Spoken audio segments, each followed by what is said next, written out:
Hi, everyone. If I could just say a few words, I'd be a better public speaker.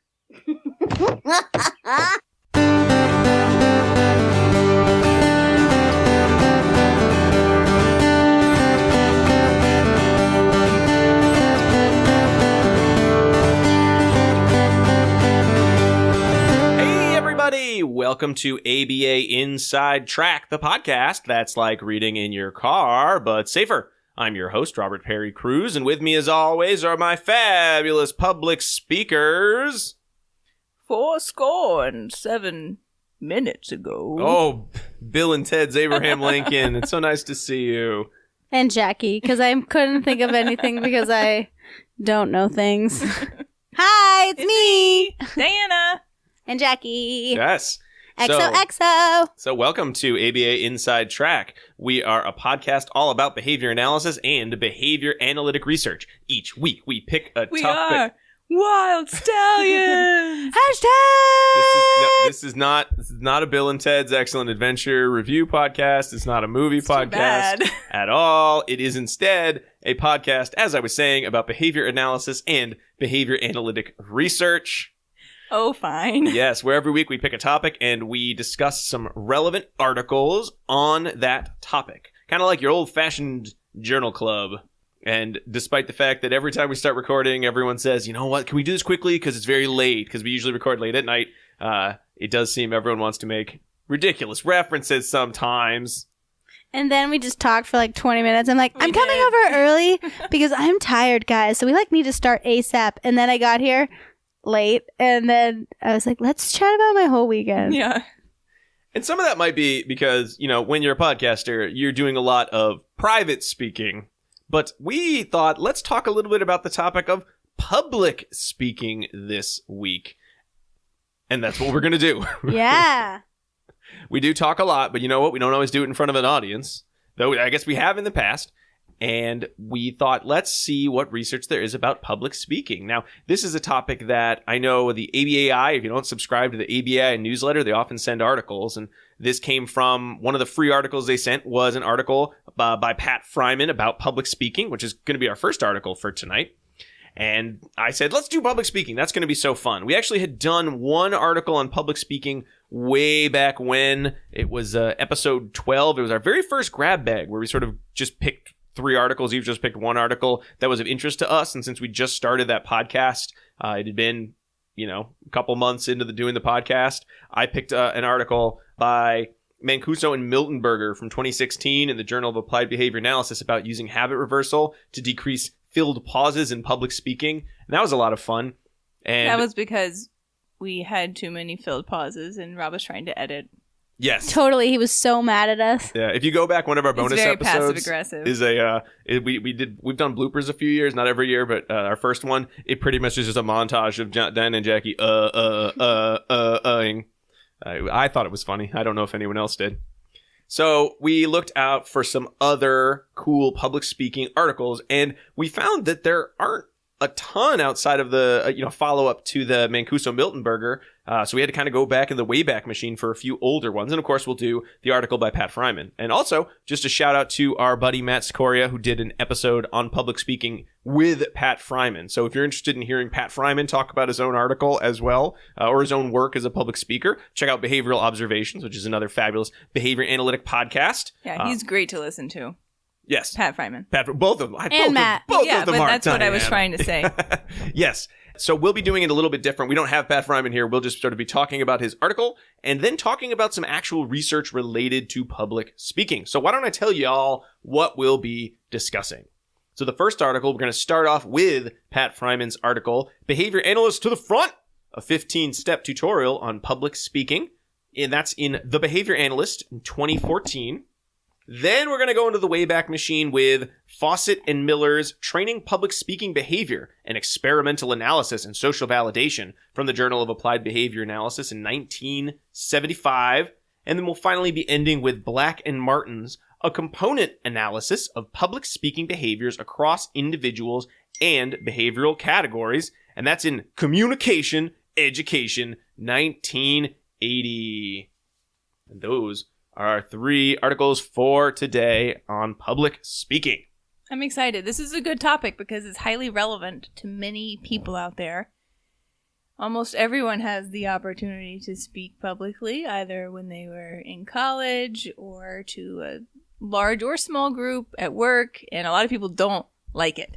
No. It's the number, okay, at least in this article, and then I did a little bit more Google research just to see if it held up since 2014, is often cited as the number one fear of human beings. Even over death, which I thought was crazy. I'm much more scared of death than public speaking. Death or public speaking? Death, please. I'm scared of flying much more than public speaking. Yeah, I'm not particularly scared of public speaking, but I think that's because I've had more opportunity to practice it. Because guess what, guys? It's not a skill that you're born with. What? It's not a gift? It's not a gift, from the of gods. Public speaking? No, it's something that you have to operationalize, practice, and reinforce, and then you get better at it over time. Mm-hmm. And I'd like to share insight into my life. When I started graduate school, I was the worst public speaker. Like, I was so bad. Do you remember that? Yeah. Yes. It was bad. I was so bad. When I get up there, my whole body would start shaking and my hands would be holding paper, even though you're not supposed to hold your notes, but I'd be holding my notes and they'd be shaking and I would be sweating and I would forget things and then I would just read off the slides. It was bad. When my advisor wrote a recommendation for me, he was like, she's horrible at public speaking.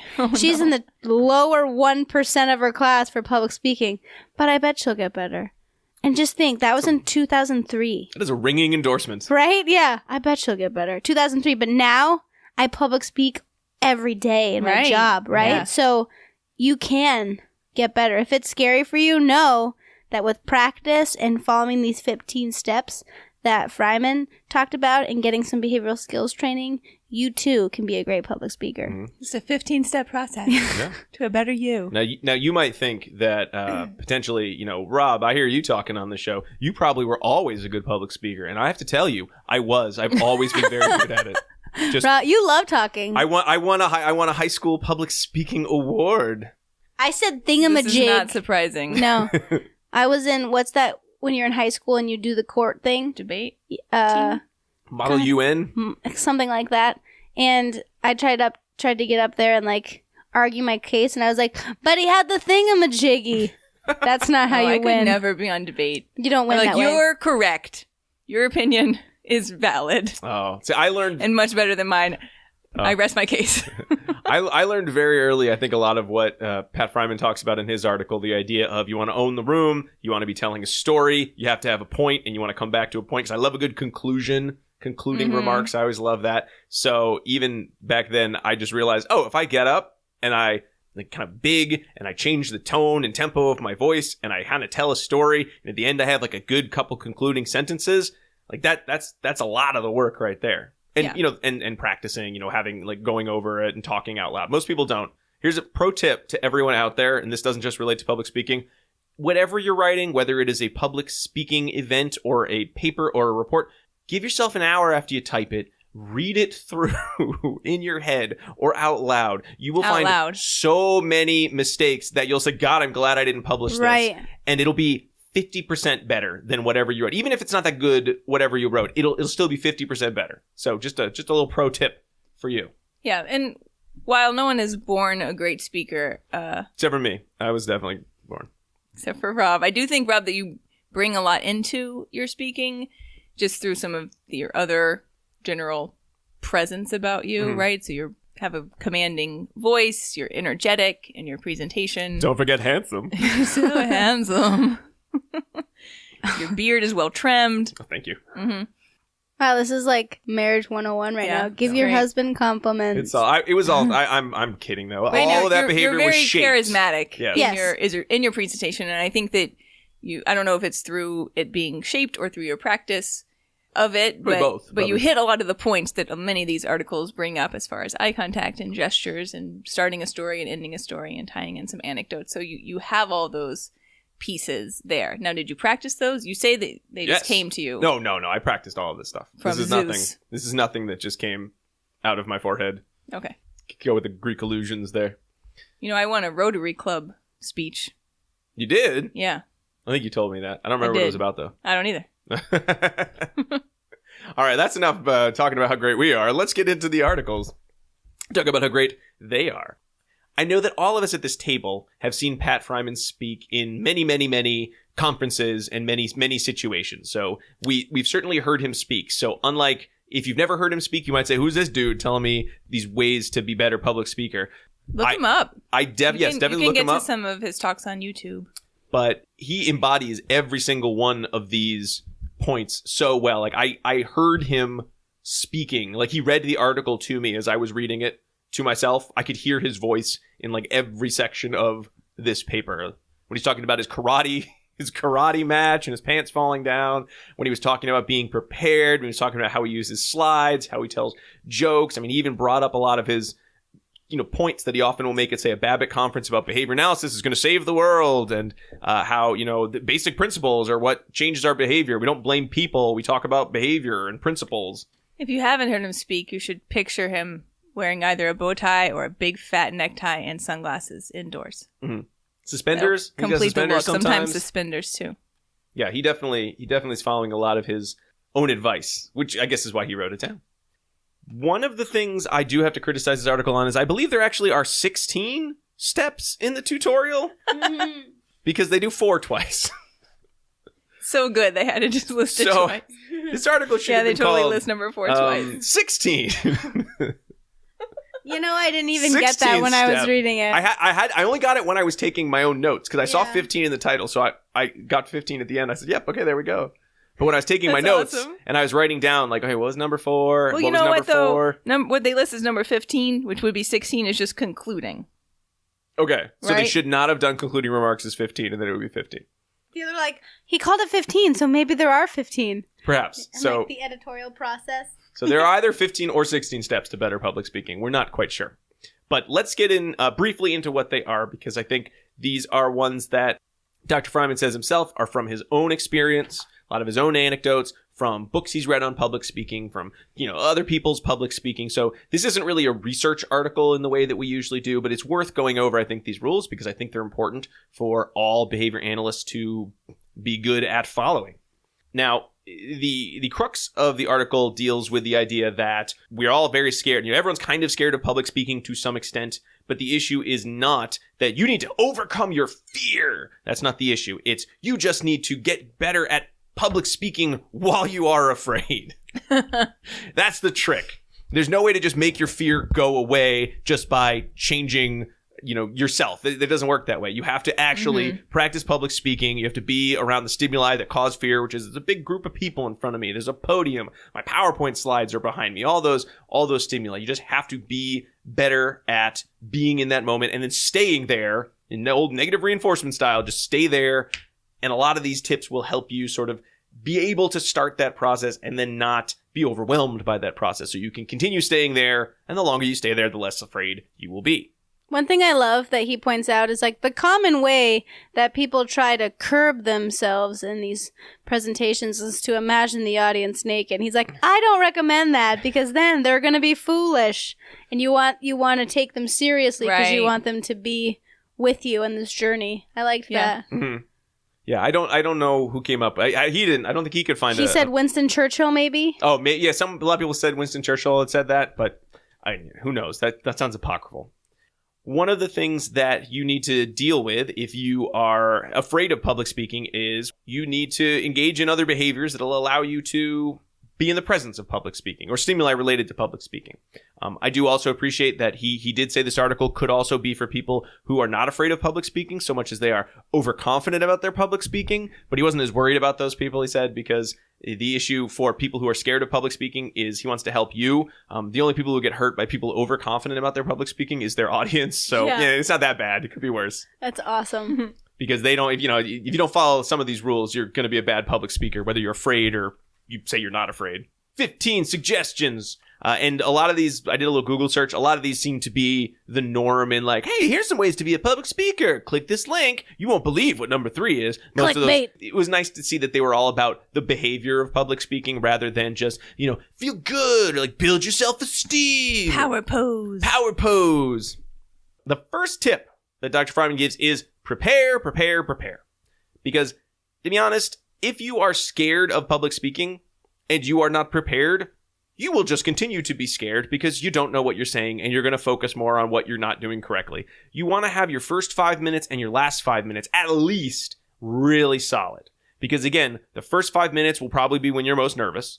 The last 5 minutes are when you probably are going to be doing your concluding remarks. So you want to make sure that let's hope. You want to make sure that you're able to get that point across. So you take your first 5 for kind of getting the audience on your side, and then the last 5 for summing everything up. But as long as you have prepared, you will most likely be more comfortable with the idea of public speaking.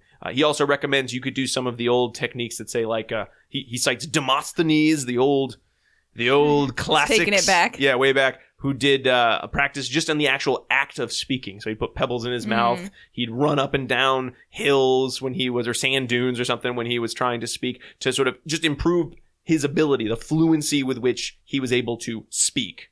So that's one other way you could prepare. I think just work on your PowerPoint and, say it out loud a few times, but hey. Number 2 point was you should pay attention to people who are actually good at public speaking, who are good in front of a room. And this is easier than ever because, man, you go on like TED Talks and you get a million different talks by all sorts of people who will give you good models. And one thing you might want to do is say, when you have kind of the gist of what you want to do for a presentation, you could watch a speech and then give your own speech and maybe pick up some of the tricks and sort of little cues that these well-known public speakers do. Dr. Friman mentions that in terms of, I want to practice with my left hand, he said. So he does something with his right hand, then with his left hand. So I assume you could do the same thing with watching a good speaker and then sort of trying out your talk right after that. You may find yourself picking up a couple cues, which again, he understands that's something he did. Good public speakers start by stealing a little bit from other good public speakers. But if you do it more and more, you will learn what works for you. One thing that I really liked when I was in my doctoral practicum class is were you with me, Jackie? I can't remember now. We had Rachel Thompson. Yes, I was with you. And she spent one class talking to us about good women professional speakers in our field. Because I think all of us in the room, or 90% of us in the room, were women. So she had us pick out, or she recommended a few like women speakers and wanted us all to go see them the next time we had the opportunity, because you want to have a good role model, right? And to look at how they speak and how do they present themselves and how do they carry themselves and work to aspire toward that as a goal, which I thought was really cool. Mm-hmm. Yeah, I liked that. Yeah. I still have that list, actually. Nice. Number 3, prepare the room. So if you know where you're going to speak, go to the room ahead of time. Make sure you kind of walk around the room. What are people going to see from different angles? If you're still working on practicing your first and last 5 minutes, get up on stage where you're going to speak. If you can, speak it out loud, speak it in your head. Do whatever you can to actually feel what the room is going to be like. And again, Dr. Friman is pretty big invited addressee. So if he wants you to move the room around, I think he mentions, tell them you want them to move the room. I'm sure that's pretty easy for him. I think it'd be a little harder for the rest of us. It's like, I thank you so much for inviting me. There's a big column in front of me, but that's okay. Don't worry about it. Thank you anyway. But, you probably need to be up front if the room's not up to your standings. If you need help with your AV, if you have video clips. Right. I do like his advice about if you're able to scope out the room ahead of time or the night before, do so, because then as you're practicing, you can visualize yourself in that space, and I think that really helps. Mm-hmm. I know when we were invited to the Thompson Center and we did a live recording there, it was very nerve-wracking because we only had a little bit of time in the space because they were using it so much. Yeah. And we were very worried, less about our own speaking, I think, and more about our recording instruments, which never seemed to work as well as we would like them to. So we had a little bit of time ahead of time, and everyone kept saying, do you want to go get lunch? And I was like, no, I want to sit here and I want to mess around my stupid microphones because that is the only thing I am scared about right now. So it definitely was worth being in that space ahead of time. Even for that little bit of time, it made us, I think, feel a lot more comfortable. Number 4, capture their attention. The point here being that you want to make sure that as soon as you enter the room, walk to the stage, get on stage, everyone is paying attention to you. They know you are the speaker, and you will be kind of having a conversation with them. Because again, a good talk is going to be almost like a good one-way conversation. And if you start it well, people will probably remember it better than if you sort of start it and you drop your notes and you sort of stumble up on stage. You're not starting off. Are they going to remember that? Yeah, that's what they'll remember. You haven't captured anyone's attention in the way you want. That to me is one of the hardest ones. I agree. Mm-hmm. Because I'm not naturally outgoing, gregarious kind of person, but I'm, I think, a pretty decent public speaker. But to me, it's 2 different skills. In the beginning, where you're up there and you're futzing around with the computer, is an interpersonal time. You're It's supposed to be like making small talk, which I absolutely am terrible at. Versus when you start your talk and then you know exactly what you're going to say and you're well rehearsed in it and you're talking about something you're really comfortable in. So to me, like, understanding that like your talk actually starts the second that you're in people's view, right, is the better way to think about it versus now my talk is starting once you like have your PowerPoint up. Yeah. Exactly. And the way you want to enter the room is number 5, a little bit more detail. You're journeying to the front of the room. You're going to make an entrance. You want to make sure high fives all around. Yeah. Well, that might be one good way to start. Maybe that's your way, Diana. You want to just high five everybody? Hey, going down the line. I want a balloon arch, actually. That's a little more about props, I think, than anything you're doing particularly. You could like bound through it though. That'd be good. You could always do the like, may I have your attention, please? So that's certainly one way to get everyone's attention. But you want to make sure you get up on stage. Everyone's watching you. You're making eye contact with a couple people, kind of side to side. And we'll see that actually in our articles later. You're smiling, and you do not start until everyone is quiet. Not because you're a jerk and you want everyone, I'm the speaker, but because you want everyone to know, like, I'm here to talk and like I'm ready to go. That also goes into another point. Number 6, take control of your introduction. Though not all of us have done fancy public speaking where someone's introduced us and said, oh, here's Professor Jackie McDonald, Professor Diana Perry Cruz from Regis College, and, give them a big introduction. I don't get that. They're like, here's this guy. Who's he? No one knows. Rob, I guess. I think he's married to one of these people. Hopefully it's me. But if you have an introduction, Dr. Friman recommends don't do an introduction if you can politely ask to have no introduction, because it's usually something you've already written. It's kind of slow and awkward. It might sort of turn you off to the audience because they're like, oh my goodness, this person sounds so important. You want to decide how you're going to relate to the audience. So you want them to either hear you and what you're talking about on whatever your terms are. And sort of having your own introduction is one good way to start that off. Because if they start with, here's a list of your accomplishments, that sets a tone for the rest of your talk. Whereas if you just get up and you say, hi, everybody, I'm here to tell you about this, and it's so important, you're setting a tone of how you're going to talk. Again, you're controlling the room. Yeah, I think that's a really interesting point that I hadn't thought about before reading this, and it's a really good one. But it also, you have to be careful about how you go about saying, I don't want an introduction, if that's something that the conference planners have already established for you, right? And he acknowledges that too. If they've already have someone there who's like planning to be your introducer, don't just kick them off the stage, but ask them to say something short and sweet so that you can hopefully still control the introduction and the tone that you're setting for the event. The next 2, 7 and 8, kind of go together. So you want to make sure you dress for the occasion, and you want to make sure that you're paying attention to the nonverbal components of what you're saying. So dress for the occasion. Pat Friman recommends you want to dress slightly better than the average conference attendee. Not too fancy, but you definitely want to make the point of, I am here to talk to you, so I am a speaker. But you also want everyone to know, hey, I dressed up because I value your time. Like, I wanted you to know that I think this is an important occasion, so I wore something a little nicer, but not so fancy that all they think about is like, what are you wearing? And then the nonverbal cues being, you want to make sure that you have good posture, that you are paying attention to your face, you're smiling. Again, smiling has all those great effects. He lists a whole bunch of them. It releases endorphins, and it minimizes fear and stress, makes you more physically attractive. It recruits more helping behavior, which again, you want the audience, if you can, to want you to do well in your public speak. Most people are coming to you, see you talk, and they like to see you give a good talk. They're not there because they're like, I hope this guy falls on his face. That will be so embarrassing for him or her. They want you to do a good job. That's why they paid to come to you, see you talk. Yeah, they want to like you. Yeah. Yeah. So help them like you by standing up and smiling. That sounds good. And even though Pat Friman often wears bow ties or suspenders or his sunglasses, that doesn't mean that that's what you should go for in your talk. You should find the look that's embodies your persona and your presence and dress to that. Mm-hmm. Mine is I spilled something on myself right before I got up to talk. That's my look usually. Mine is leggings. Nice. I have a style. You do. You do have a style. Care to elaborate on your style? Not really. No, because I don't know exactly how to describe it, but people will bring me like articles of clothing and they're like, I thought this would be your style. I'm like, it is. It's exactly my style. Like burlap sack. Yeah. I do not have a style. And then, you just dress it up. You throw a belt on your burlap sack and you're there done. You go. I'm hand-me-down style. Yeah. I'm like, people feel bad for me style. Yeah. Well, at least that's a style. It's a look. It's a look.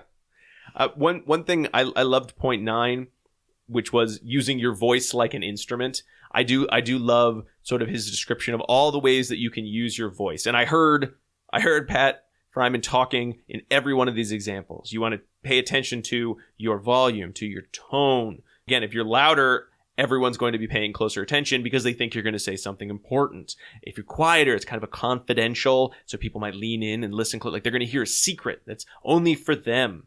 When you change your tempo, if it's down tempo, you're slowly adding each word. Each word must be so important. But if it's fast, you must be getting close to the climax, so pay better attention. And if you pause, everyone's going to look at you because they don't expect you to pause. And then he recommends you probably want to have something profound or funny to say at that point. Don't just pause and then continue on with the point because people will think that is weird. Tone's going to change your meaning. So it's important to pay attention to how you use your voice. And that's, again, where the practice comes in because you'll know what you want things to sound like.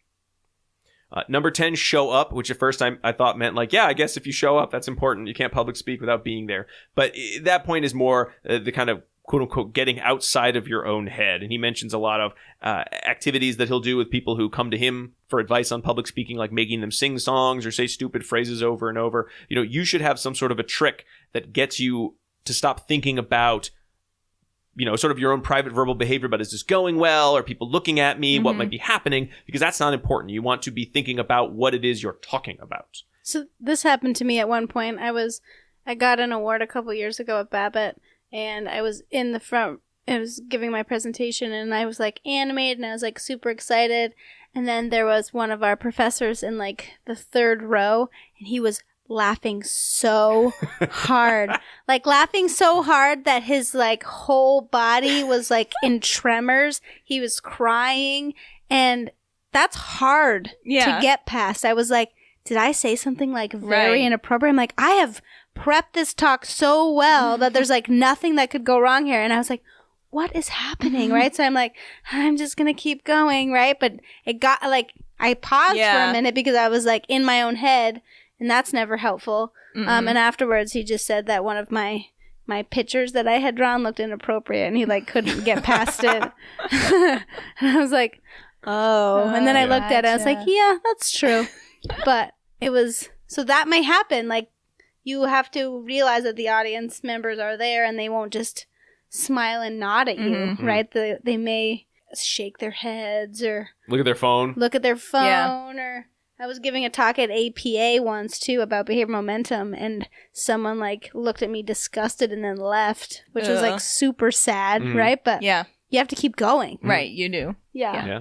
And, I mean, sometimes those cues from the audience can be useful, right? Like, you can tell when you start to lose an audience, and you might need to switch it up or ask a question or pause or become more animated or throw in an anecdote. Like, you can get all of that from your audience. Yeah. But there's other times where you can also get caught up in what you're saying and start to lose track of what it can be. And I've definitely had that happen before, where you're like in the middle of a sentence and you're like, I don't know if I know how the sentence is about to end right now. And then you get stuck, right? And you just like get your wheels all bogged down and you can't move forward. But his point here is you have to be able to rise above all that stuff, right? So like whatever's happening in the moment, whenever your brain is starting to get itself off track, you have to like rise above all that and think about what's the larger message that I'm conveying here? How can I ensure that I'm getting that message out to my audience while keeping them engaged? Exactly. The next 2 points kind of went together, 11 and 12. First of all, have a backup plan. This seemed to really be related to the use of technology, which then gets into number 12, which is make sure you're using your slides as an aid. They're a supplement. They are not the show. You are the show. If all you have is your PowerPoint presentation, just save yourself recording, reading your slides and put it on YouTube. And, that's good enough, I guess. If people came to see you, they want to hear you talk. Your slides are there to supplement what you're saying. Don't read off your slides. Don't put a ton on your slides. He recommends using more pictures than words, which again, if you've seen Pat Friman talk, there are a lot of pictures and they're quick. The pictures should sort of just supplement everything you're saying. They could be jokey, but don't explain them if that's the case. If you got a picture of something and it's a good end to the anecdote you're giving, and bam, it's funny. Let people laugh, but don't say, you see what's going on in this picture. No, you ruined your joke. Just there's the picture. It's a supplement to what you were saying. Right, don't even reference keep going. it. Yep, exactly. Don't reference it. Just keep Just keep going. And again, make sure you have maybe some notes or a bullet point list so that even if your computer explodes, you can still give the talk. You don't want to be sitting there going, sorry, everyone, my PowerPoint's not working. I don't know what I'm going to do. So have a backup plan. That'll Right. certainly make you less scared. And I think that brings up a good point about PowerPoint presenter view, right? You guys know what that presenter view is, where you can project the current slide up on the screen, but on the view that just the presenter has, there's the current slide, but also the upcoming slide, and then it will show the notes for the current slide. So that can be a useful tool, particularly for folks who are maybe newer to public speaking, because you're able to see your notes written right there.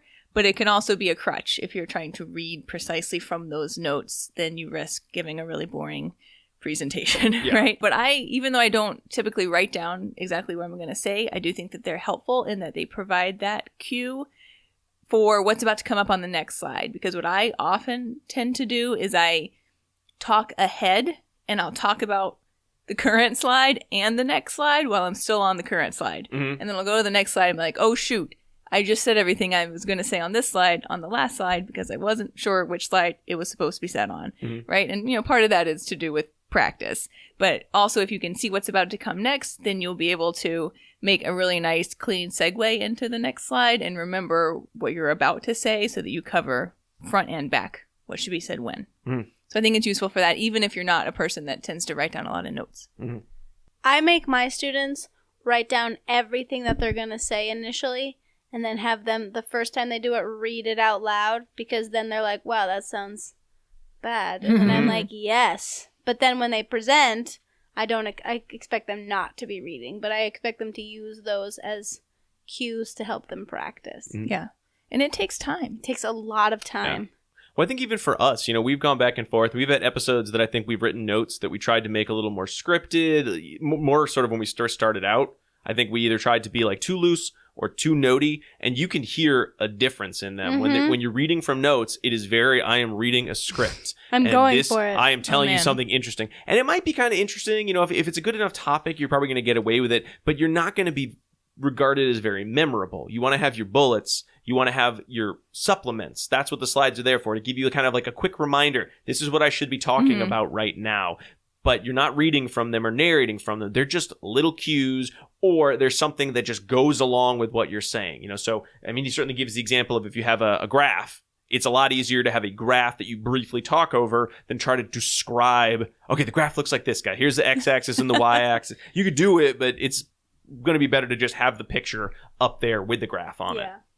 Coming around the bend, number 13, tell stories, which is a very, very Pat Friman thing to say, I would think. I've never seen a talk by him where he doesn't have at least 2 or 3 very specific stories that he brings up. So true. And I just thought that's sort of him. Like, that's just how he likes to talk. He wants to have a story. But I think the last talk at Babbitt, he really was very clear about, I put these stories in and I make everyone who works under me or has been a grad student of mine, I make them add stories, because everything we're doing in our field at the end of the day really is a story to somebody else. And we really want to use important stories to make points, because a lot of whom we're talking to are people who are not necessarily behavior analysts. So if we describe everything in our very precise language, they will get bored. 10 minutes is about the best you're going to get unless you switch up what you're talking about. Throw in a story, change a topic, add an activity if maybe it's a training or something. And you want to make sure that you are telling the story about what you want people to hear about. That's really the best way to get information across. It's going to have a main character. It's going to have something that makes the story interesting. It's going to be familiar to the audience. It's going to have some sort of revealing details and have emotional payoff at the end. And again, it should be relevant to your talk. It should not just be like, I wrote a really good story about a spy, but my talk is on stimulus equivalence. So I don't know how that is. But it's a really good story, right? I got your attention. And then now back to stimulus equivalence. That actually happened one year. We were at a talk at Babbitt, actually, and someone went to everyone remembers, I just have to be like that talk. And it was like a 20-minute tangent. It was tough. And everyone was like, what's going on? And it had nothing to do. Yeah. Yes. I wasn't even there, and I know exactly what we're talking about. It was hard. So that was not an example of how you would use storytelling. Right. No, it has just a story. It has to interweave into what you're talking about.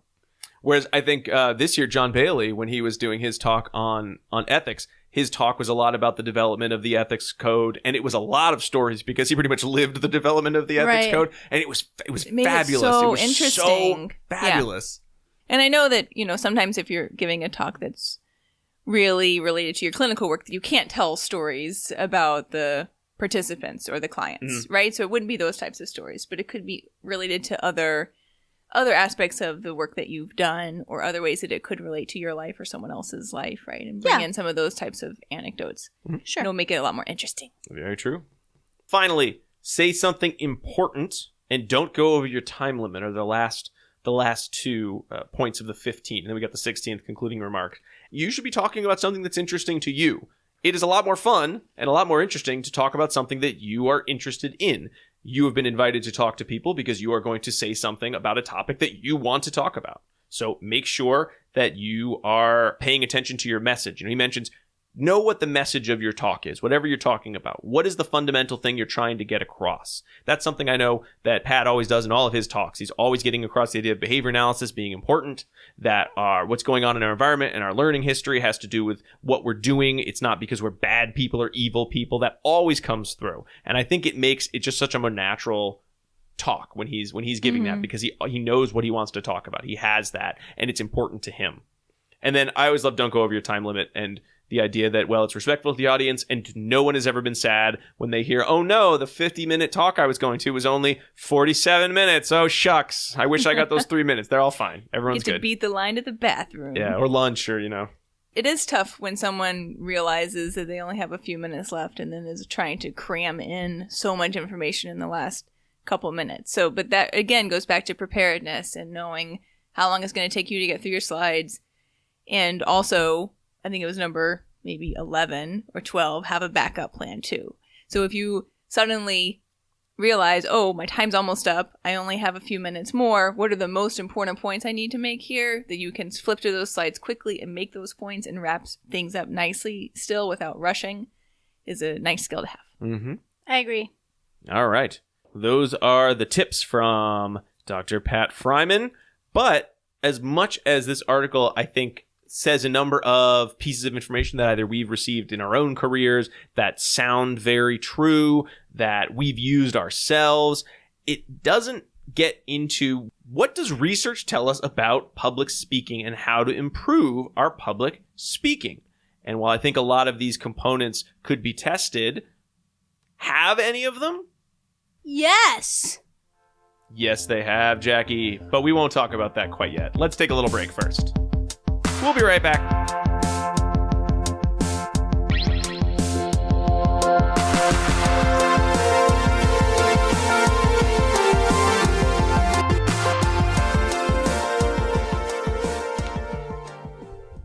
Do you want to be a BCBA? Sure, we all do. Now you can come to Regis College in Weston, Mass. to get your graduate degree. Choose from any one of these courses.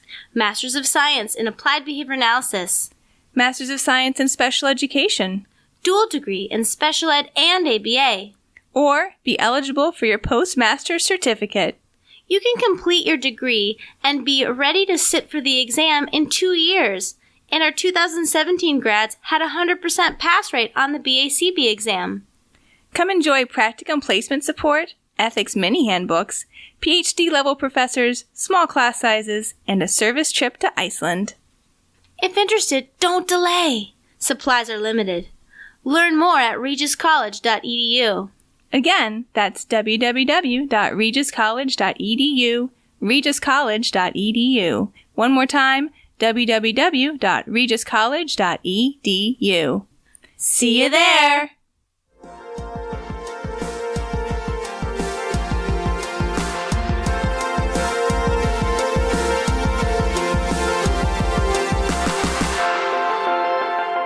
And we're back from a little break to talk more about public speaking. Now, before we get into some research related to the teaching of public speaking, I want to make sure that all of our listeners hear one of our secret code words. In case you hadn't heard, ABA Inside Track is ACE approved. So by listening to this podcast, you can earn CEs. You just need to go to abainsidetrack.com/getCEUs and enter some secret code words. And here's the first of them. It's the word clink. C-L-I-N-K. Clink. Like when you might be giving a toast at a public speaking event. You have to clink your glasses together or clink your fork on the glass to get everyone's attention. It's one of the keys to public speaking. Get everyone's attention, right? When you said that initially, Diane and I thought you were talking about jail. Yeah. It's because you guys are always thinking about jail. I'm usually thinking about public speaking And events. how to avoid it. Clink. And just for clarification, each episode is worth 1.0 Type 2 CEU credits. Yep. I get that question a lot. Oh, that's a good one to bring up. Mm-hmm. Clink. All right. Now, who is going first in our article review? It's me! Go, Diana. Okay. All right, so I'm going to review the Fawcett and Miller article, which is from 1975, and was titled Training Public Speaking Behavior and Experimental Analysis and Social Validation. Hey, spoiler alert, they use BST without calling it BST. They sure did. Yep. I know. These articles are so quaint. They are. I know. When I read this, I was like, so cute. I love it. That's why I emailed you guys. I was like, can I please do Fawcett and Miller? I love it. It was just so cute. The early days of peer-reviewed behavior analytics. It does. Journals, It feels like you know. a simpler time when they wrote this article. So the goal of this article was to teach public speaking, and they had actually 2 experiments in here, but it was by and large the same thing. Just one, really. Across both. It was like a little I think pilot one and was an a actual- pilot, yeah. and then one was their actual experiment. But they start off things by, earlier in the episode we referenced that public speaking is not a gift. So they referenced here the quote regarding that, which was from Carnegie, 1971. Carnegie. Carnegie? I believe that's how they pronounced it on Stuff You Missed in History Oh, class. you're right. Okay. Carnegie Foundation Sorry. from Downton Abbey. From anything on PBS. Okay, fine. Well, the quote was, public speaking is not a gift bestowed by Providence on only a few rare endowed individuals, but rather it is behavior that can be broken down, operationally defined, practiced, and reinforced in order for it to be strengthened, which is wonderful, right? So that's something that all of us can improve on our public speaking behavior. I mean, some of us can. Some of us just have hit a pinnacle where it doesn't get any better. I see. You're It's all the maintenance. acme It's just maintenance. of public speaking. It's good to know, Rob. Please don't come see me public speak, people. I might be selling you a little thick because I'm in my house where I can, in my recording studio house, where I can say whatever I want and edit out anything that sounds dumb. That's awesome. All right. So they started out by highlighting some of the likely suspects of target behavior that you would expect to see for public speaking, which included things like eye contact, gesturing, smiling at the audience, pausing at the appropriate times, etc., to give us like a little intro there. And then they went on to talk about how would we really go into teaching public speaking, because maybe no one had thought about this before. And just like Jackie said, gosh darn it, if they did not actually give the steps of behavioral skills training, BST, without calling it BST, because I'm not sure anyone had done BST. They could have done it. Then everyone would be citing this article all the time. Yeah, I as put BST. I put BST smiley face when they're like, the combination of written behavioral specifications and behavioral rehearsal may prove effective in training low-income paraprofessionals to speak in public. Page 126.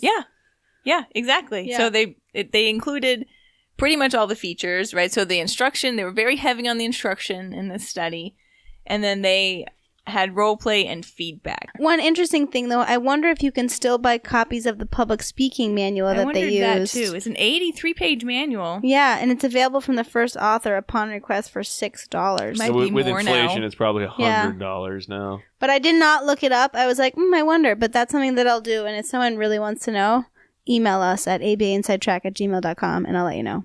Okay, sounds good.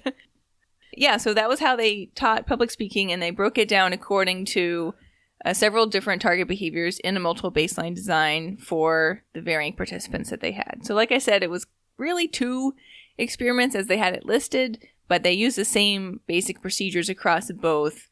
So it was more like 1. And across both experiments, the format for teaching public speaking was what they called a scripted slide presentation. Now, it's not slides like you and I are thinking of with a PowerPoint and a monitor and a projector. No. No, it probably did contain a projector, but it's like slides like in Christmas Vacation. They're little pictures. When Clark goes up in the attic, right? And he turns on the slide projector and it's like going through I the don't different know slides. if the best way to describe something that existed like 30 years ago is to describe it by talking about a movie that's about 20 years old.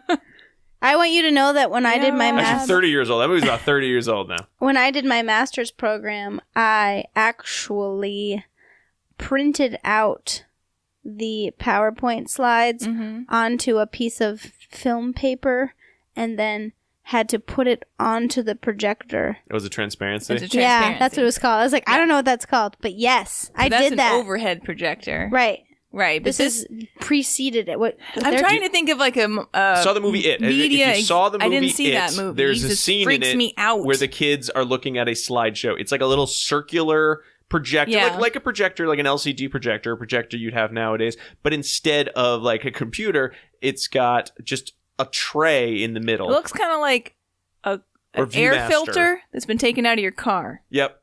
And you click a button and it pretty much just moves to the next little tiny little picture, like a microscope slide. Like a and viewfinder. And it blows it up. It's like a viewfinder, yeah.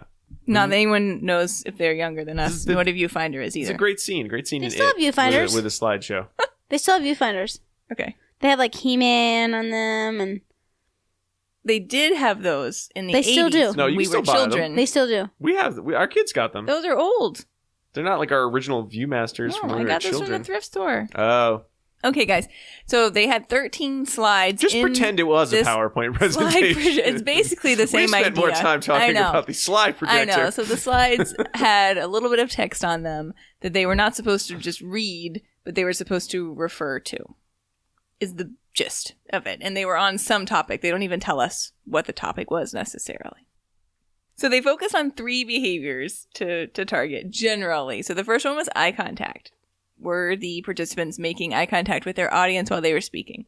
The next up was gestures. Were they using gestures while they were speaking to animate their talk? They coded this very, very strange. Like when you think of gestures, you'd think they'd be looking at all sorts of gestures, but these were pretty cute gestures. I think they kind of had a little script. So the definition they gave is it was defined as a movement of one or both hands for a distance of at least 3 inches. Yeah. Pretty specific. And they were looking for that on each of the presented slides. Yeah. So each slide was a cue for do a gesture. As you see here and here. Yeah. In our graduate program, one of the very first classes, they had us give a talk. And then in the class, in front of everyone else, the late, great Myrna Libby would give us feedback, like real-time feedback on how we did during that talk. And it was very nerve-wracking. And I just remember her feedback to me was, well, you talk a lot with your hands, but I guess it's okay. Pretty resoundingly positive feedback. She read this article and she knows it's one hand gesture per slide. Right? So I always thought like, oh, I shouldn't use that many gestures, like based on that feedback. Maybe I overuse gesture. I'm still not super sure, and I still do talk a lot with my hands. So for this one, I would have baselined out because that was my baseline performance. All right. 500% of expected. Slow it down. And then the last one was speaking behavior, which clearly is a pretty broad category. So from there, they broke that down into 2 subcategories. And within each of those categories, there were further operationally defined behaviors that they were looking for. So they broke it down into initial speaking behavior and closing speaking behavior. So I'll tell you what those were. Initial speaking behaviors included appropriate body position on stage. So were people, oriented toward the audience, basically. Doing an initial eye sweep, which was scanning the audience and pausing while you're looking at them and smiling. So not just like that look up for half a second. Yeah. That doesn't count, right? So you have to be looking at the audience and doing an initial eye sweep before starting. Acknowledging your introduction. So if someone introduced you, that you give a statement back.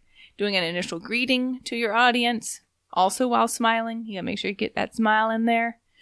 And then doing an introduction of your topic before just launching into your slideshow of whatever the topic is. So those are the initial speaking behaviors. And then the closing speaking behaviors were doing a final eye sweep, so scanning your audience again, doing a final greeting while again smiling, requesting any questions that someone might have, and then doing a speaker introduction of the person that followed you.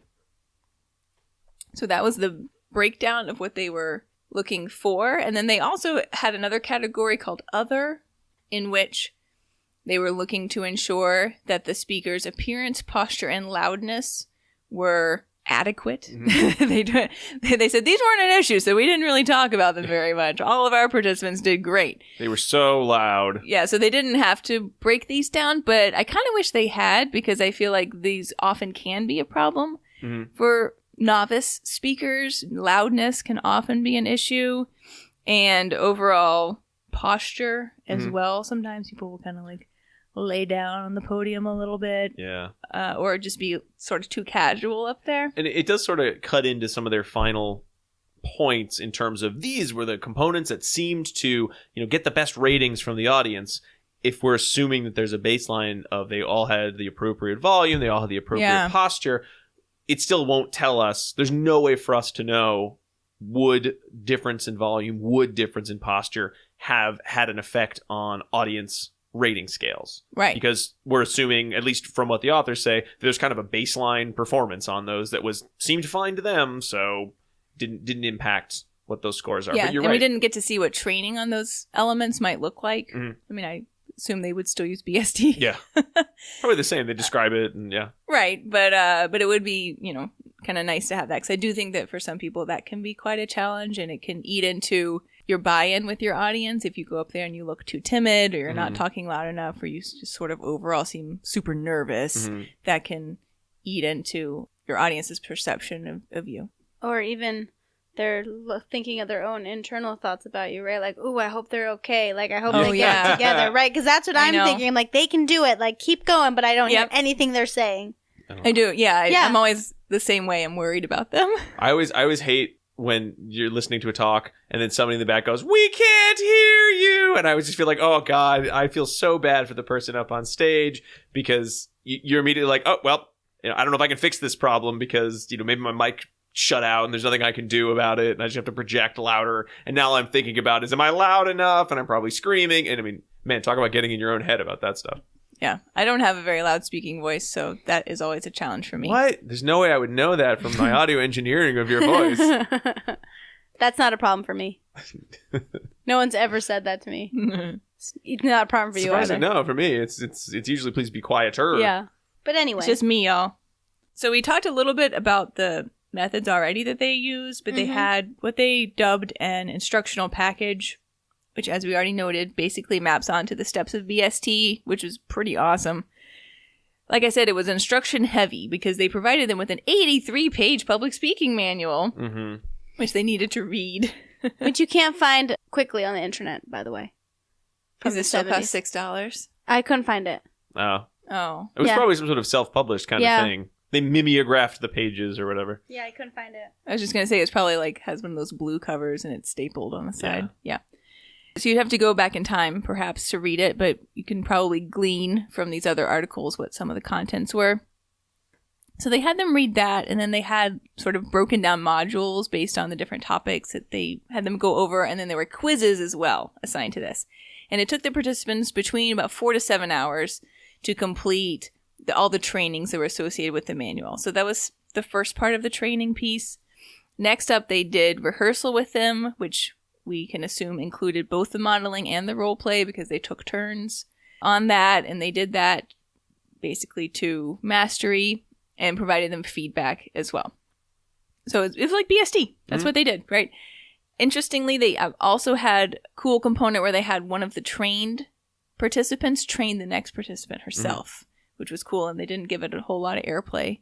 No, the article. They mentioned it again in the discussion, and I think the follow-up article, not the follow-up article, but the next article mentioned it. But yeah, they kind of glossed over. Because you could make that a whole point of an article in and of itself, right? We trained someone, and then they were able to train the next person, like the pyramidal training, right? So that was an aspect of this, but they didn't focus on it. But they taught everyone according to that package of training. And then additionally, for the eye contact, they had something else that they noted was what they called the memorization training procedure, which basically included the participants needed to memorize what was on those slides so that when they were talking, they could maintain eye contact with their audience versus checking in on what was on the slide. So that was a little bit different in how they taught it because it sort of required the memorization of what was on the slide. So they noted that too, but it was, again, part of the training package. So experiment 1, like we noted, was kind of a pilot study is what I took away from it. They just did it with some dude. Some dude named Andy, who was a college student at the time. He was the only participant in study 1. They ran through this whole thing with him. It was a multiple baseline across behavior. But it was well done. So they had IOA, they had pre-post social validity with an actual audience at his pre-speech. I love how they discussed it, like social validity. It's like, some people think it's important, do people like the treatment, or do they think that something was gained from it? It was like the first time anyone had mentioned social validity. Well, basically, and Mont Wolf was he wasn't an author on the study, but he was in the acknowledgments, and he was the guy, the social validity guy. Right. So like around this time, it was his impetus that said, hey, we should check in to see if people like what we're doing. Yeah. Right. And he has a great paper on social validity. Maybe we should talk about sometime. That would be fun. That would be really fun. Yeah. We're going to do it. Okay, great. Yeah. Let's do it. So it makes sense that they have this because as I started reading this article, I was like, I bet it's not going to have any social validity. And it did. Because it's old. And then it did. And it was good, too. For Andy's social validity, I think they had 5 people they dragged in off the street who didn't know Andy or what was going on. And they had them rate the pre-speech, pre-training speech, and the post-training speech as well. So that was a nice component that they had in there that I actually was not expecting. And then they had, independent raters rate him on the 3 behaviors in the multiple baseline, the eye contact, the gestures, and this overall speaking behavior. And lo and behold, we saw great increases following training for all 3 of the behaviors. It showed really nice, clear experimental control. Eye contact went from 12% to 81%. Which is pretty good. Yeah. Yeah, man. Gestures went from 4% to 98%. Mm-hmm. And overall speaking requirements went from 13% to 100%. Very nice, Andy. Means across the pre and post baseline sessions. So pretty sweet. What about the social validity questionnaires? That social validity. That's for the Yeah, it went up a whole point. So it was pre-training for Andy, it was 2.2, and then it went to a post-training of 5.1. So that's pretty big out of 7. So 1 is like very bad, and basically they say that like 1 is very bad, 7 is very good. So he went from a 2 to a 5. So that's really great. Excellent. Yeah, pretty awesome. And then experiment 2 was very similar, except exactly we just had our right. Really, it was the same methods, but they had the opportunity to do this with outside agency. So they had a service group that they worked with, which is called the Pen House. And I hadn't heard of this before, but it was a service house that provided resources, as far as I can understand, resources to low income or underprivileged areas by individuals who also lived within those communities. So they had 3 women who were employees or affiliated with the Pen House. And one of the facets of the Pen House was that they went out to other nearby organizations and spoke about what they do at the Pen House. Okay. But these were individuals who had potentially limited educational experience and background, probably hadn't had the opportunities to learn or engage in public speaking before. So they were able to kind of hook in with this group and provide this training to these women who needed it. I think they reported that was a part of their job. They did not like having to talk to people about. One woman had 22 grandchildren. Yes, I was going to note that at age 50. That's amazing. Yeah. That is a lot. She must have had a lot of kids. A lot of grandchildren. They didn't say how many kids she had. No. Yeah. They're you have to have a lot. To have 22 grandchildren. You could have, 9 or 10 kids and pretty quickly add up to 22 grandchildren. That is true. By the age of 50. Yeah. Yeah. So she must have had a lot of kids, so we don't know much else about her. That's all they say. Like, the other people are She's the only one they even give the age of, yeah. actually. So we have Rachel, Ruth, and Maria. Maria was the one that had 22 grandchildren, who was 50. The other two, we don't know their ages. Rachel and Maria had both been working at the Penthouse for quite a while and had experience doing these speaking engagements between 15 and 18 times, but still was something that they didn't really like. And then Ruth was new to the Penthouse, and she did not have prior public speaking experience at all. I keep thinking you're saying penthouse. I'm trying not to. I I'm know. trying to say penthouse. I think that's funny. That's why I'm they trying talked about to their penthouse emphasize. letters. Is that what they were doing there? Yeah. Yeah, no, I'm trying not to Dear penthouse, I devolve never into thought it would any of happen those to me. types of jokes, y'all. Okay, so they did the same thing with these groups. Except they added in the training. They added in the staff training component. So each of them trained Yeah. the next Sorry, one I in forgot line. to mention that. Well, you mentioned it at the beginning. Basically, we have the same types of gains across. What I didn't tell you guys, too, is that because we had 3 participants here, we were able to do a multiple baseline across participants for each behavior. Right. Mm-hmm. Right, which is a little bit stronger. Mm-hmm. I could give you guys the exact numbers, but basically everyone made some really awesome gains. When we see pre and post training, the level of response increases greatly for all 3 participants, with one exemption, which is that Ruth, her first post training session for speaking behavior, her rate was still fairly low within the same range as baseline. But then the next session, it pops up to near 100%. So I don't know what happened that particular day. But other than that, it's beautiful. It's like a model graph, and I love it. It's so pretty. So everyone started out between 0 to 20% that they were performing for all 3, eye contact, gesture, and speaking behavior. And then following training, everyone fell within the 75 to 100% range for all of their speaking engagements, with the exception of that one time for Ruth. And then the audience rated them at the public speaking that they were doing.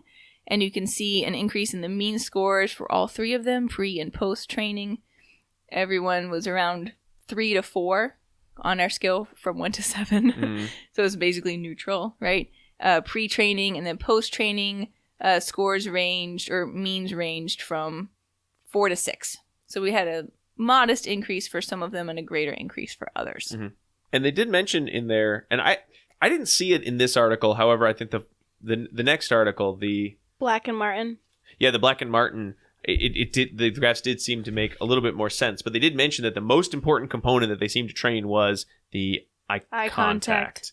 And I think, kind of looking at their graphs, I think they were coming from the social validity measures changed the most following the eye contact training and didn't change as much with the other 2 components. I don't think they made that case quite as well in the Fawcett and Miller, but I know they did pretty much the exact same experiment. Yeah, but I feel like that could be misleading because they trained the eye contact first. Right. And they don't mention, I don't believe they mention it in Fawcett and Miller, but they do mention it in Black and Martin. Right. The order was not something that ever got changed. Right. So I guess we should probably just move into Black and Martin, which was an extension and replication of Fawcett and Miller. Sure. And one thing I want to note for you all is, while I was looking for the publication manual on the internet, I found Dr. Fawcett's CV from 2010. And this was his first article ever published. Yeah, this was his dissertation. Aww. So, but he's had over 200 articles published. Damn, dude. Really? Yeah. I mean, like, Dr. Fawcett, if you are listening, like, this was, like, so inspiring for me. Yeah. Because it's like, you took off, man. Like, I hope you enjoyed our description of what a slideshow was. but it's, like, amazing. You know, in the last, like, 30 to 40 years, he's had, like, a considerable impact That's impressive. on our field. And it was, like, amazing to read. But anyway, I just wanted to put that out a little there. shout out. Little shout out. If you're not... Dr. Fawcett, she's already married. I don't know why she's hitting on you. But anyway, fangirling. Yeah, so let's move into Black and Martin. So what they did is an exact replication of the Fawcett and al. Article, with the exception of they included anecdotes into... Anecdotes? Did I say it wrong? You said anecdotes. That's an antidote. Antidote. No, you said an Antidote antic. is You a said poison. A cure for Fixing poison. a poison. An anecdote is a story. No, Jackie said an anecdote, I which know. I would assume is some sort of a story related to a topic, but it's like really zany, like something crazy's happening. So how do I say it? I guess Anecdote. Anecdote. Yeah. All right, well, I said it wrong. And you know what, though? It's okay, guys. I practiced saying it wrong when I was... Jackie's got a backup plan. She's going to turn her microphone off and run away. I'm out of here. And so they posit that they wanted to look at this study again because they said that there was some questions that they had when they read the Fawcett and Miller article, and they were, what is the relative importance of the individual components of the package? Do you think behaviors will generalize over time and across settings? Will audience ratings remain high over time in settings? So those are all valid points. And if it wasn't super scripted, would that have an impact? And so one thing I love about this experiment is they use real people in real presentations, which I love. Yeah, related to the actual jobs. Right. They did. Or their hobbies. Yeah, so they solicited people by a newspaper advertisement that offered public speaking training for free. As part of a research project, they found George. I just love how they talk about them, so I'm going to talk about them. George was a 48-year-old man. He has a father of 4 and employed with a warehouse for 20 years. He had been elected president of a men's club, and he was scared about public speaking, so that is why he decided to join. He had an 8th grade education. Joan was 32. She was a sales lady. I like to say sales lady. People don't say that anymore. She was a saleswoman. Yeah. She sold cosmetics out of her house. Jim was a 37-year-old employee of the Canadian Armed Forces. He felt self-conscious when he was at meetings. And Norma was a 25-year-old woman who worked for a social services agency. And she had a dry mouth and was nervous when called upon to speak in a group. So here are our subjects that all were excited about learning public speaking. So the motivation was there, it seemed. And so what they did is they had them all come to a meeting room, and they were going to practice presenting on weight control. So that was their practice presentation. They also solicited audience members by a newspaper advertisement to talk about weight control, which I thought was funny. So they did a lot of different, after all the participants went through the training, then they had like a practice with real audience members to make sure that they maintained those skills. And the audience members were different every time. It's pretty which good. is insane, right? So how many audience members were there? That was like, they're different every time. So much informed consent. I know, right? Like, oh. They don't talk about that. But this was early in the 80s. Well, did they have to? I mean, maybe they didn't have to give them. Right, because not to give them informed consent because they're they were just saying, "Hey, you're learning. here to learn about weight control. I Right. don't really care about what you learn about weight control. Please tell me what you thought of the speaker." Right. I'm still in the study though. Yeah. But It was the '80s. Who cares? But I Fun like and this. fancy free. I love that they let us know that all the information came from a book called Slim Chance in a Fat World What? by Stewart in 1972. I feel like that book does not age well. No. Yeah, Stewart did not do a very good job because I'm pretty sure it's still slim chance in a fat world, especially here in America. Bam, hot take. Wow. But anyway. So another thing I really like about this article too is even though they absolutely just replicated the results and added the anecdotes, they did a really nice job of describing why behavior analysts may want to use single subject design over a group design. Yeah, they're like, you know, you might be surprised. I don't think this is a behavior analytic journal. Right. No, communication education. I have Right? no idea. So it's not a behavior analytic journal. So I love that they were like, you might be wondering why we drew the graphs. Because the graphs are drawn. hand. Drew them. Drew the graphs by hand, and we're showing them what's happening. I thought it was like a circuit board pattern when I first saw it, and then like that is their experimental design. Yeah, they just drew it for Their you. flow chart in Figure 1 is drawn Yeah. with their own hands. Same description. This is how they would be trained. This is what would happen if they didn't meet criteria. Right. And they'd be retrained again, and they'd move on to another talk. I don't know, Jackie, if you mentioned or if it comes later. They did, just like in the Fawcett and Miller, have the exact same sort of speech that they gave each time. They each had like a section of the Right. talk. But they did eventually make the participants do a talk related to something that they actually had to talk about. Right. And that was the generalization component. So that occurred 5 weeks after the entire training completed. And so let me tell you what the generalization component consisted of. Norma had to give a talk about information in her group home. She was the 25-year-old because she was a social worker. The saleswoman had to give a pitch about her cosmetics. I bet it was Mary Kay. I bet it was Mary Kay. Jim had to give... Oh, Jim didn't. Jim moved away. He moved to a different country. And then George had to give a talk about his men's club that he was part of. So that's really cool that they actually did something that they were going to do. Yeah. So what were the initial results? Then what were the generalization results? I bet they were way different than the article they replicated, right? No, surprisingly. For all 4 participants, you did see an improvement following baseline for all of the different target behaviors they looked at. So they did, just like Fawcett and Miller, target eye contact first, then gestures, then what they called speaking behaviors, and then the anecdotes. Obviously, I don't use that word. Anecdotes. Stories. I'll use that. But it's surprising that... So here's something interesting that I thought was funny. When I looked at the graph, because I like to look at the graph first. For Jim and Norma, you don't see a huge change from baseline to training when you're looking at eye contact, but it does go up to normal levels. But what they tried to do was show that eye contact. So for Norma, they only had her doing the eye contact training and nothing else. And they wanted to see if any other behaviors would emerge following that eye contact training. And sure enough, not really. They didn't. They didn't.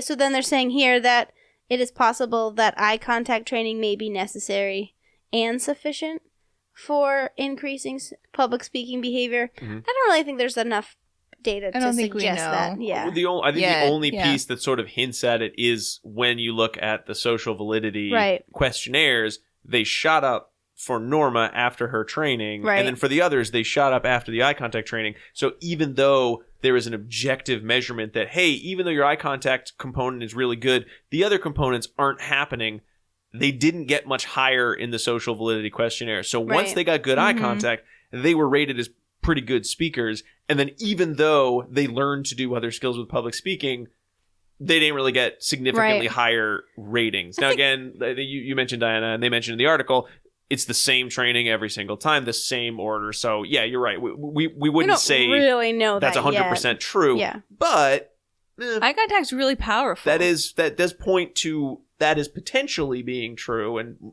possibly likely. Did you notice that this is both a multiple baseline across participants by behavior and a multiple baseline by behaviors within each participant? I did see that. Yeah, it's pretty nice. Pretty sweet. One other thing that I was surprised about is during follow-up, they took data on the speaking behaviors and eye contact, but did not take follow-up behavior on the gestures because they said, well, they're not relevant. Well, they were cued to the slideshow in the training, so but still, there was no way to... I think they sort of were like, how are we supposed to take data on the gestures? Could have done it time-based, though. Yeah, they could have. It wouldn't have been the same measure that they'd used before, though. No. And so that they were like, that's too hard. Right, that's right. We're not doing it. This is not important. When you look at follow-up, nobody used an anecdote. Nope. No one used couldn't pronounce it, maybe. Yeah, did I say it wrong again? What? How does it say? Anecdote. Nobody uses an anecdote. So, you got it. Yay! Yay, I did it. I'll get it better. So they were like, we replicated the study, but what we thought was going to be interesting was not. No, nobody generalized anecdotes. Nobody wanted to use an anecdote. But similar to the Fawcett and Miller article, they did see an increase, for the most part, in audience ratings following training to baseline. So from these two, and I think kind of looking at some of the literature review, the only other articles I kind of saw popping up a lot were related to the habit reversal and the pauses. Mancuso and Miltenberger. Mm-hmm. And then I believe there was a 2017 follow-up, but I don't remember offhand who the author was. It does seem that practice is important. You can learn these skills no matter who you are. So definitely practice is important. But you might need someone to train you in some cases. You're not just going to necessarily just get up and keep public speaking and necessarily get better, because these folks all kept public speaking and they had a script, so they should have gotten Right. better from just a practice effect, but they only ever got better in the pieces of public speaking they were trained in. There may have been other components they got better at that just weren't being measured. And eye contact might be the more important of the various public speaking skills, which again goes back to, I think, what Pat Friman said in terms of you want the audience to see you and you want to look around and smile and pay attention to your physical presence, your nonverbal behavior. Right. I could make an hypothesis for the value of eye contact just based on what we know about eye contact and how reinforcing it is for not everyone in the population, but many people. However, I don't think experimentally we can say that at all based on these studies. Right. I Not agree. even at all. Not a tiny bit, No. maybe. No, You say maybe? because we have a No. sequence effect issue. Right. I don't think we can say. I think we can say, yeah, we saw some good results, but we can't for any way say why. So this seems like an easy replication extension article then, is change the sequence effects. Right. Or take out the sequence effects, I should say. Right. Yes. Maybe teach speaking behavior first. Because That would be fun. you should be pretty readily able to say, yes, it didn't matter the order. Eye contact was always the one we taught, and then we saw the increase in social validity of the audience or the appreciation of the audience. Or, no, it didn't really matter. Whatever we taught first, they went from 2 to 7 or whatever, so doesn't matter. Are we in dissemination station? Yeah. I can't tell. I think we snuck in there. We snuck Oh in. no, we it's came fine. in the back Like way. Harry Potter, I snuck in 9 3/4 to dissemination station. Wow. Pro tip number 16 or 17. Do an accent. People love it. It's not offensive. Do a bad accent. People will walk out. Your of bad the room. accent, governor. Shine your boots. All right. That's pretty good. Is UK the listeners, Hogwarts write in how good Express. that was. The Hogwarts Express has arrived. That's It's a not very quiet magical. train. It's an electric train this time. Yeah. It's because we already were here. Gotcha. So now that we're here in dissemination station, I forgot what I was going to say. We're talking about sequence effects. Just do this research. And then I made an accent, and everyone was so awed at what I was saying that they couldn't remember what their point was. That research seems ripe for extension, right? Additionally, there's been very little work that's been done with doing this in a real environment because the habit reversal one as well, it was pretty scripted, right? They were practicing the same speech as I recall over and over again. And here they just had this one generalization to like a real life topic. So there hasn't been that much work that's been done in that regard. I think I want to call it. We should call this research. I think we should do this research. Oh, you're going to call it? I call it. Oh, Rob has dibs. Copyright me, Rob, because I said it on a podcast. Therefore, I wrote a letter to myself and sent it to myself, which means it's my idea now. I think this could be really good. And, my other point is we don't know for certain that just because your audience liked what you had to say, that you were an effective speaker, right? There perhaps should be another additional measure post-talk that could be used to determine if someone was an effective public speaker. Did you actually learn anything? Precisely. Right. So the audience could be polled pre and post the talk. Yes, I think that's important. However, I also think we need to remember that a lot of times people are public speaking and it does not matter what they said. All that matters is that people had a good time What's listening. the point of public speaking then? What if you're giving a toast at a wedding? What is the function of being a good public speaker? To entertain your audience? To teach your audience? It To depends. not have your audience fall asleep? Ideally, it would be both entertain and educate. So Edutainment. to edutain them With Okay. anecdotes. with lots of your with your anecdotes. There's zany stories, anecdotes. Okay, well, so maybe you're teaching, maybe you need to break it down, right? And say, this is what you need to do in order to entertain your audience. And this is what you need to do to educate your audience. Right, and and that would be perhaps there are helpful. different Oh. goals in Yeah. mind. Because you can't go in and tell tons of jokes hmm at like a scientific conference and expect someone to then learn something because they may be so entertained, So entertained. right? that they've forgotten, they've focused solely on the jokes. Is that masking or blocking? blocking? Because they're both are present. Okay. Yeah. Good job. This does feel like one of those topics that wouldn't every branch of everything want to know what makes good public speaking. Some would want to know just for entertainment value. Some would want to know for how do we get our information across in a way that people both like and then remember so that they buy our product or, subscribe to our theories, whatever it is. Yeah. I would also like to see a study that uses video self-monitoring Mhm. for this. because that's a commonly recommended tactic, is video yourself and then watch it, which is the most horrible experience Yes. one could ever have. I do that in right? grad school. And then With you my could just lessons. watch it or I had take to watch data myself on teaching it. children and then rate myself. It was awful. God, if you want to just ruin your weekend, watch yourself give a speech. But is that an effective tactic? Is it more effective than this BST? Should it be combined with BST? There's so many questions that I don't think have yet been tackled with regard to this topic. Mm-hmm. So it's pretty exciting, but Rob has dibs. I do. I have dibs on all branches of this research. Can't do it without my written permission. I believe that's how it works. I guess finally, do Dr. Friman's tips line up with what scientific research there is on public speaking? Yeah, Yeah. I think so. Mm-hmm. Are there ones in particular that as you were reading the 2 research articles said, oh my God, that sounds exactly like what Practice. what was in there? Yeah, practice, certainly. Eye contact, Mhm. smiling. Mhm. Smiling. Control your introduction. Mhm. Control your ending. Mhm. Mhm. Have a backup plan for when your slide machine explodes or sets on Right. fire or whatever happens to the slide machine. Or you That show up, wasn't in there. or you show up with your slide machine and you're like, wait, it's 2019. Right? But I brought these slides. All right, so there is some research for y'all on public speaking and some tips that I think are just great. We all think are just great, and many of them are actually based in some research, not just in practice, which is awesome. It's good when you can have both expert opinion and some scientific, experimentally controlled research. Before we go, I want to make sure that our listeners get our last secret code word, and that is festival. Festival.